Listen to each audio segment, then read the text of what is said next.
Wesley, eu tenho uma pergunta pra você. Mas pra você fazer essa percepção, você tem que ter crítica, né? Tem que ter, tem que ter. E quando o paciente ele não tem crítica?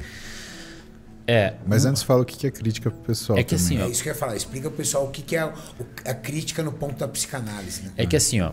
Existe uma das grandes limitações da psicologia clínica hoje é que a gente tem algumas ferramentas para fazer a testagem, eventualmente se precisar quantitativamente do paciente. Então ver o humor dele, coisas que são qualitativas, tentar transformar em quantitativa. Mas via de regra o diagnóstico é feito por entrevista clínica. Então você senta com o paciente e conversa com ele. O problema é quando o paciente acha que aquilo não está prejudicando ele. Então o paciente ele fala, não, mas tá tudo bem. E aí o clínico experiente, ele não vai parar no paciente. Porque, desculpa aí pessoal da psicologia, mas lembre, o paciente mente. Tá? O paciente mente. Esconde coisas. Já dizia o Dr. House. Às vezes tá uma... Gregory todo House. mundo mente. Todo mundo mente. Às vezes tá uma zona em casa. Fala, não, tá tranquilo. Tá na cabeça dele. Aí você vem falar com a mulher dele, ou com o marido, cara, ninguém mais aguenta o cara, entendeu? O cara tá gastando, agressivo, impulsivo e bebendo mais. Então, o profissional clínico com mais experiência, antes de ver um diagnóstico, ele fala com a rede de apoio da pessoa. Se for um adolescente ou uma criança, fala com os professores. Tenta dar uma entendida se o comportamento... Porque se você ficar na pessoa, às vezes ela acha que tá tudo bem. Ela não tem um juízo muito bom ali para tomar aquela... Ou ela esconde alguma coisa. Então, o diagnóstico clínico hoje é feito dessa forma.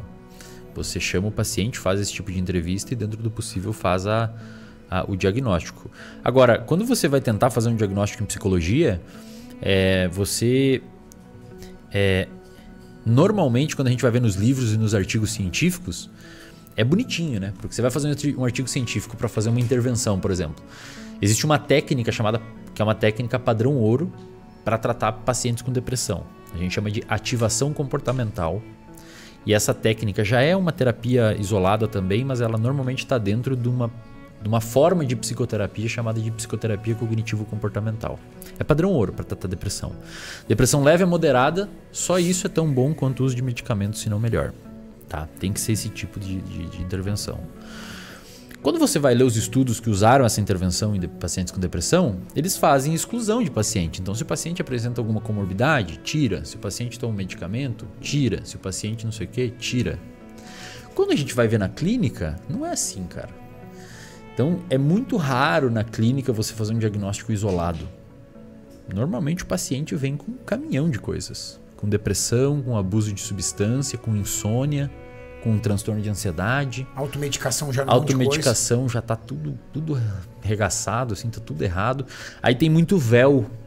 Cria-se um véu no diagnóstico. Você não consegue enxergar direito qual que é o diagnóstico que tá ali. Porque se o cara dorme mal, isso já aumenta naturalmente a ansiedade de uma pessoa, se ele está com privação de sono. Se ele está automedicado de uma forma errada, por exemplo, você pega um paciente que o transtorno dele é bipolar. Se esse paciente recebe um antidepressivo, sozinho, sem estabilizador de humor, cara, a irritabilidade dele explode. Aí o terapeuta que não manjou vai diagnosticar como borderline. Entendi. Porque o borderline apresenta irritabilidade, apresenta autolesão, apresenta comportamento agressivo. E eu vou te falar, esse borderline é a virose da psiquiatria. Quando o médico veio, olha e fala assim, tá com virose. Cara, é mais ou menos isso, porque todo mundo é diagnosticado com borderline. E sabe o que é foda? É raro, velho. Mas todo mundo já percebeu? Mas tá errado. É tipo TDAH. Diagnóstico, é tipo diagnóstico, TDAH. vamos dizer assim, igual quando você vai no pé, você tá com virose, vai embora. Mais ou menos É isso. só uma virose. Pode ir. É o borderline. Borderline. Todo mundo é borderline. Borderline é um transtorno de personalidade, para começar. É muito mais sério do que... raro. É raro, cara. Não é? É difícil de encontrar não é assim, bate no consultório pacientes borderliners, não é? É o que eu te falei, se você pega um paciente com TDAH, que é 5% da população, já é um pouquinho mais comum. Se você pega um paciente com transtorno bipolar, que é uns 3, 4% da população, então só os dois aí já se somam uns 8%.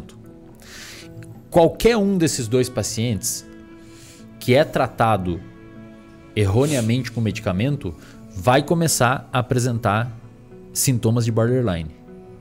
Só que o borderline é um transtorno de personalidade, isto é, ele tem que acompanhar você desde a sua infância.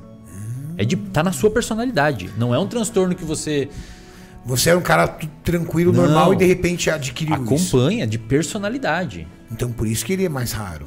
É difícil de... Né? Normalmente, nós diagnosticamos os boi que a gente conhece, né? Às vezes o cara só estuda o borderline e passa todo mundo por ele é borderline. Ou o psicólogo, muitas vezes, o profissional de psicologia não olha muito para psicofarmacologia, não entende que se o cara tiver um transtorno bipolar e foi tratado para depressão, pode apresentar sintomas border. E aí começa a ter esses problemas. E cara, e aí quando você pega e trata a pessoa pro diagnóstico errado, puta, aí complica, velho. Porque o paciente perde a motivação em aderir ao tratamento, porque ele tá se tratando e tá piorando, ou não tá ajudando. Aí tem pouca adesão na terapia. E aí, bicho, aí complica demais, assim. É o que eu falei pra você, Renato, assim, eu sou, por vezes, muito criticado quando eu falo isso, mas infelizmente a psicologia hoje, ela ainda é muito... O ensino, infelizmente, ainda é muito precário.